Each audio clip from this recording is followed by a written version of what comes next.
नमस्कार, मी D K sir, founder of D K sir academy for BSc, BCA and MSc. तर लक्षात घ्या की तुम्हाला आता माहीत असेल तर सुद्धा नुकतंच आता आपलं जे BSc आहे याला NEP लागू झालेलं आहे. NEP म्हणजे काय, नॅशनल एज्युकेशन पॉलिसी. आता ह्यानुसार काय फरक पडला, आता आधी आपण 3 सब्जेक्ट घेऊन सायन्सचे BSc करत होतो, तर आता तुम्हाला फक्त 2च सब्जेक्ट चूज करायचे आहे. म्हणजे एक मेजरमध्ये ठेवायचं आणि एक मायनरमध्ये ठेवायचं आहे. म्हणजे याच्यानुसार काय चेंज झालेलं आहे माहिती आहे का, की बऱ्याच लोकांना याच्यामध्ये कन्फ्युजन आहे की सर कोणत्या मेजरमध्ये घ्यायचा, कोणता मायनरमध्ये घ्यायचा. तर लक्षात घ्या, तुम्ही कुठलाही सब्जेक्ट मेजर घ्या की मायनर घ्या, त्यात तुम्हाला MSc करता येईल. ओके, फक्त आता कसं, ज्या सब्जेक्टवर तुमची कमांड आहे आणि ज्याच्यात तुम्हाला पुढे करिअर करायचं आहे त्याला तुम्ही मेजरमध्ये ठेवा आणि दुसरा जो सब्जेक्ट आहे तो मायनरमध्ये ठेवा. म्हणजे फॉर एक्झाम्पल तुम्ही मेजरमध्ये मॅथ्स घेतला तर मायनरमध्ये तुम्ही कॉम्प्युटर घेऊ शकता, मायनरमध्ये तुम्ही फिजिक्स घेऊ शकता. याच्या उलट वाईस वर्सा करू शकता.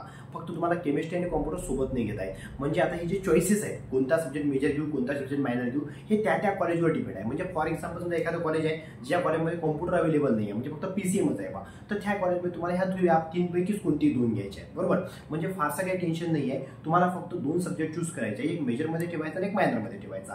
आणि बऱ्याच लोकांना एक संभ्रम आहे की बा ह्या वर्षीला ग्रॅज्युएशन 3 वर्षाचं झालं की 4 वर्षाचं झालं, तर ते पण तुमच्यावर डिपेंड आहे. म्हणजे तुम्ही 3 वर्षाचं पण ग्रॅज्युएशन चूज करू शकता, 4 वर्षाचं. म्हणजे ते जे 4 वर्षावाला ग्रॅज्युएशन आहे त्याच्यामध्ये काय आहे, 3 वर्षाचं तुमचं BSc आणि 1 वर्षाचं BEd, म्हणजे कंबाईन तुम्हाला 4 वर्षाचं तुम्हाला करता येईल. ओके, म्हणजे तुम्हाला जर नेसेसरी नाही आहे की बा तेच करायचं आहे. ओके, म्हणजे तुम्ही 3 वर्षाचं ग्रॅज्युएशन इझिली तुम्ही चूज करू शकता. ओके, आणि तुम्हाला याच्याबद्दल काहीही जरी कन्फ्युजन असेल आणि तुम्हाला ऍडमिशनबद्दल तुम्हाला काही म्हणजे कुठल्या कॉलेजला ऍडमिशन घ्यायची, काय घ्यायची, तुम्हाला कुठल्याही पद्धतीची हेल्प लागली किंवा तुम्हाला काही कन्फ्युजन असेल, तुम्ही बिंदास मला माझ्या नंबरवर तुम्ही कॉल करू शकता 9923868543 वर, किंवा तुम्ही आमचं जे इंस्टाग्राम पेज आहे डी के सर अकॅडमी नावाचं, त्याच्यावर तुम्ही व्हिजिट करा. त्यावर मी तुम्हाला अजून काही नवीन अपडेट जे व्हिडिओ असतील ते तुम्हाला त्यावर तुम्हाला इंस्टाग्रामवर भेटू.